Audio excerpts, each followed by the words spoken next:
ಇವತ್ತಿನ ಪ್ರೋಗ್ರಾಮ್ ಬಗ್ಗೆ ಬ್ರೀಫಾಗಿ ಹೇಳಿ ಸರ್. ಪ್ರತಿಯೊಂದು ನಮಸ್ಕಾರ, ಎಲ್ಲರಿಗೂ ನಮಸ್ಕಾರ. ಇದು ಸುಮಾರು ವರ್ಷದಿಂದ ನಾನು ಕ್ಯಾಂಪ್ ಮಾಡ್ತಾಯಿದ್ದೀನಿ. ಐ ಕ್ಯಾಂಪ್ ಮಾತ್ರನೇ ಮಾಡ್ತಾಯಿದ್ದೆ, ಆಮೇಲೆ ಜನರಲ್ ಕ್ಯಾಂಪ್ಗಳು ಮಾಡ್ತಾಯಿದ್ವಿ. ಈ ಸಲ ಒಂದು ಮಾಸ್ ಕ್ಯಾಂಪ್ ಮಾಡಬೇಕಂತ, ಇದು ನನ್ನ 10ನೇ ಕ್ಯಾಂಪು.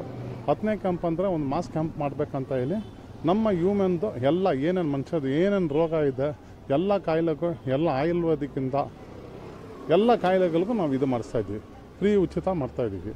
ಸರ್, ಕ್ಯಾನ್ಸರ್ ಬಗ್ಗೆ ಸುಮಾರು ಜನ ಯಾರೂ ಮಾಡಿಲ್ಲ, ಈಗ ನೀವು ಮಾಡಿದ್ದೀರಾ, ಇದ್ರ ಬಗ್ಗೆ ಏನು? ಇವತ್ತು ನಾನು ಹಾಕಿರೋ ಬಸ್ ಫೆಸಿಲಿಟೀಸ್ಗೆ, ಸ್ಕ್ಯಾನಿಂಗ್ಗೆ ನಾನು ಎಕ್ಸ್ಪೆಕ್ಟ್ ಮಾಡಿಲ್ಲ. ಅಷ್ಟು ಜನ ನನಗೆ ಬಂದು ಹೋದರು, ನನಗೂ ಫುಲ್ ಸಂತೋಷ ಆಗಿದೆ. ನೀವು ರಾಜ್ಯಾದ್ಯಂತ ಮಾಡ್ತೀರಾ ಈ ಕಾರ್ಯಕ್ರಮನ? ಇದು ಯಾವುದೇ ಆ ಉದ್ದೇಶ ಇಲ್ಲದೆ ನಾನು ಮಾಡಲ್ಲ. ನಾನು ಸೋಷಲ್ ವರ್ಕ್ ಮಾಡ್ತಾಯಿದ್ದೀನಿ, ಜನರಿಗೆ ನಾನು ಸೇವೆ ಮಾಡಬೇಕಂತ ಇದ್ದೀನಿ. ಪ್ರೀತಿಯಿಂದ ನಾನು ಖುಷಿಯಾಗಿ ಮಾಡ್ತಾಯಿದ್ದೀನಿ. ಇವಾಗ ಒಂದು 435 ಜನ ಬಂದಿದ್ದಾರೆ, 435. ಅದರಲ್ಲಿ ಸುಮಾರು ಐ ಆಪ್ರೇಷನ್ನೇ ಬಂದು ಒಂದು 90 ಜನ ರಾಮಯ್ಯಗೆ ರೆಫರ್ ಆಗಿದೆ. ಡೆಂಟಲ್ ಬಂದಾಗಿದೆ ಸ್ವಲ್ಪ, ಮಿಕ್ಕಿದ ಏನೇನಿದೆ ಎಲ್ಲ ಚೆಕ್ ಮಾಡಬೇಕು. ಈ ಬಡವರಿಗೆಲ್ಲ ಈ ಗ್ಲಾಸಸ್ ಏನೋ ಫ್ರೀ ಕೊಡ್ತೀವಿ ಎಲ್ಲ ಪ್ರತಿಯೊಂದು ನಾವು ಇಲ್ಲಿ ಕ್ಯಾಂಪ್ ಮಾಡೋದು, ಇಲ್ಲಿಂದ ಜನರಿಗೆ ಕರ್ಕೊಂಡು ಹೋಗಿ ಕರ್ಕೊಂಡು ಬಂದು ಬಿಡೋ ತನಕ ನಾವೇ ನೋಡ್ಕೊಳ್ತಾ ಇದ್ದೀವಿ. ಯಾರ ಹತ್ರನೂ 1 ಪೈಸಾ ನಾವು ಚಾರ್ಜ್ ಮಾಡ್ತಾ ಇಲ್ಲ.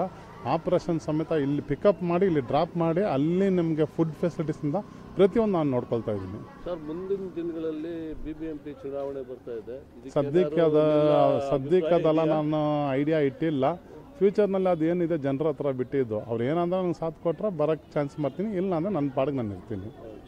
ತಮ್ಮ ಹೆಸರು ಹೇಳಿ ಸರ್. ಕೋಮದನ್, SK groups managing director. Thank you sir.